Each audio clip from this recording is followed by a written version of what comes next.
Hello, fellow fleet and mobility players. Happy New Year. It's 2025. So, no, how were your celebrations there? Mine was pretty good, visited a family and in Hawaii there are a lot of fireworks. Go on the internet and check out type in, Hawaii New Year's 2025 or whatever, Hawaii New Year's. There are a lot of fireworks. That's where I grew up. So basically for me, I was, visiting a lot of, family, um, eating, drinking, and stuff like that. Unfortunately, I didn't see a lot of my family. But maybe next time around.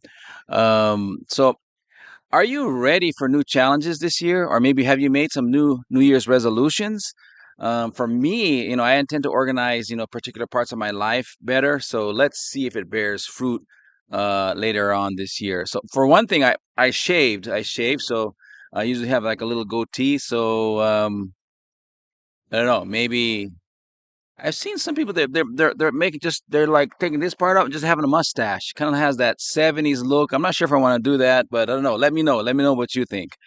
So let's talk about this year, 2025. Do you think that the transition towards electric vehicles will continue?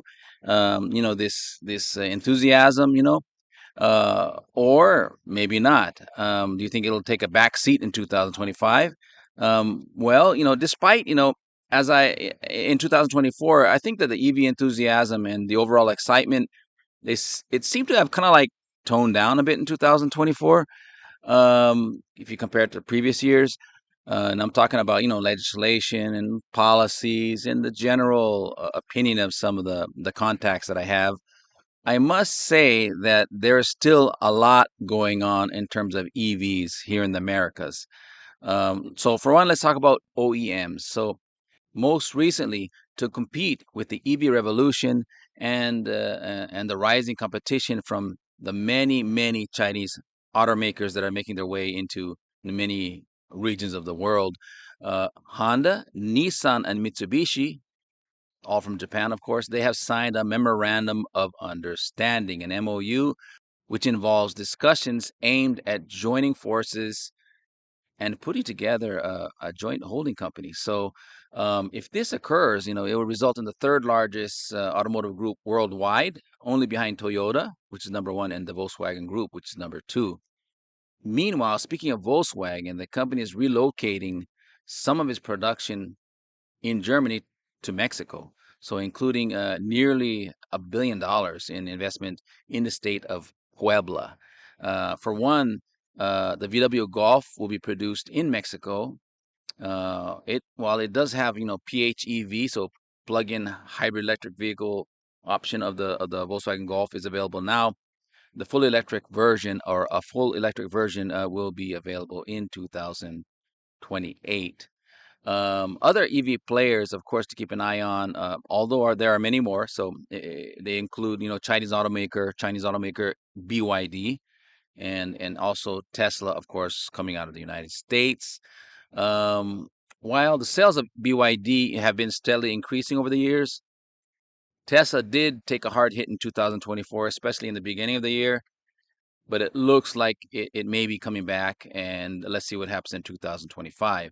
But it really depends on the various factors. One being the relationship of CEO Elon Musk with the incoming U.S. President Donald Trump, who will be taking office just around the corner on January 20th. Let's see what happens. And in the wake of the new president, other things to keep in mind are the proposed tariffs that Mr. Trump has on Canada and Mexico, the possible reductions of EPA emission standards in the U.S. might happen, and whether or not the country's the $7,500 EV credit that the country currently has, whether that will continue, and many other things. So I guess fasten your seatbelts, and we may be in for a wild ride. Let's see. And to continue on the topic of electric vehicles, Fleet Mobility Today just published its latest Expert Talks interview with Sharon Etherington, who is Senior Manager for Regional Administrative Services for biotech company Roche Diagnostics in the United States. So Sharon and I, we talked about, the challenges of EV implementation, and she also highlighted her team's ongoing project to electrify its entire fleet by 2030. So before we go, I'd like to point out some of the new executive appointments announced in the Americas starting in 2025.